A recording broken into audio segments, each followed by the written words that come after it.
I think there's a chance. I would probably lean no, though. I think Romo probably lands in the proverbial Hall of the Very Good. And I do think because postseason moments do matter so much, the fact that Eli's even being considered, I think that's going to end up working against Romo because he just doesn't have it. Who do you think was a better quarterback, Eli or Romo?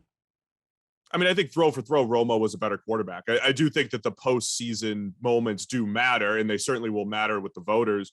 But throw for throw, if you're just evaluating how well they played, yeah, Romo I think was better from start to finish more than Eli. Eli had some high peaks though that were really really good, including the Super Bowl runs. But do we overestimate playoff success? Like that seems to be that can decide whether you're in or not.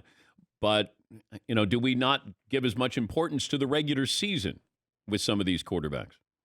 Yeah, I mean, I think the postseason stuff does matter, though. I mean, we're talking about the most important position at sports, and even everything we do at PFF is quantifying and all that stuff. And I'll acknowledge there's something else when it comes to the postseason. There's something else that like separates Tom Brady and separates guys that do execute the way they do in the postseason. So maybe we overrate it a little bit, but that's where Phillip Rivers and Tony Romo and those guys are going to end up probably losing out a little bit. Oh, so you don't think Phillip Rivers will go into the Hall of Fame? The more I thought about it, I was thinking no. I mean, I really think I've got this like top 5 in my head, right? Top 5 of your era. And if you're in that, top 4 or 5, it feels like you should be in the Hall of Fame. Rivers, top 8 type of guy. Matt Ryan, top 8 type of guy. Eli, honestly, outside of the top 8 or 10, even in his era. Romo's probably a top 8 guy in his era. So to me, they're just on the outside looking in. Can you get into the Hall of Fame now as a quarterback without a Super Bowl appearance? Yeah, I think you can. Appearance would be tough without an appearance because I'm thinking, Marino at least made it to the Super Bowl, but everybody watched Marino and said, okay, this is the best quarterback in the league for a big chunk of his career. So, I mean, technically you can, but it's going to be really difficult because the best quarterbacks usually at least make it to a Super Bowl and usually at least win at least one of them.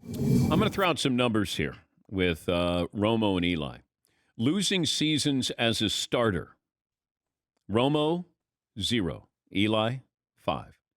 Seasons throwing more than 15 interceptions. Romo, 2. Eli, 8. Career completion percentage. Romo, 65%. Eli, 60%. Yeah, I mean, Romo was a better quarterback, So the tricky part here, and I think a healthy internal debate, if you were running an NFL team, would be, would you actually want the Giants run? Would you actually take that, or would you want the Cowboys run? Would you want a quarterback who is a volatile, and I use volatile in the terms of you could be great or he could be terrible. That was Eli, right? Volatility, but the peaks are so good. 2011, Eli was so good that they won a Super Bowl, and he carried them. It wasn't like 07. He carried them in 2011. Do you want those peaks? Do you want those 2 Super Bowls, but a bunch of years where you don't make the playoffs? Or do you want to, get it on the green every single year like the Cowboys did with Tony Romo and just kind of see what happens? I think it's an honest question that doesn't have a great answer. And I think depending on your perspective, like, yeah, give me the 2 championships like Eli brought us versus give me the consistency that Romo brought us, but we never got, to the championship games. I think it's an honest and fair question. But yeah, Romo, throw for throw, again, was definitely a better quarterback than Eli Manning.